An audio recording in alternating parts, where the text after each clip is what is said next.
గుడికి భక్తితో కొందరు వెళ్తే ప్రసాదం కోసం ఇంకొందరు వెళ్తూ ఉంటారు కదా. అంత టేస్టీగా ఉంటుంది మరి గుడిలో పెట్టే ప్రసాదం. ఇప్పుడు పులిహోర రెసిపీని ఎలా ప్రిపేర్ చేయాలో ఈరోజటి వీడియోలో చూసేద్దాం.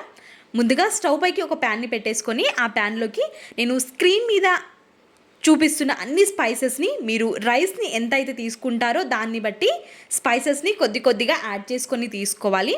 మీరు రైస్ని ఎంత తీసుకుంటారో మీకే తెలుసు కాబట్టి నేను స్పైసెస్ని క్వాంటిటీ ఏం చెప్పట్లేదు, ఓన్లీ మెన్షన్ చేశాను అంతే.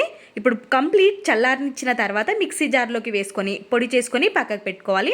ఇప్పుడు అదే ప్యాన్లోకి ఒక 3 to 4 టేబుల్ స్పూన్స్ వరకు ఆయిల్ని యాడ్ చేసుకొని ఆవాలు, జీలకర్ర, ఒక గుప్పెడు పల్లీలు, 2 ఎండుమిర్చి, ఇంగువ, ఒక 1/2 టేబుల్ స్పూన్ వరకు పసుపు, మనం మిక్సీ పట్టుకొని చింతపండు రసాన్ని యాడ్ చేసుకోవాలి.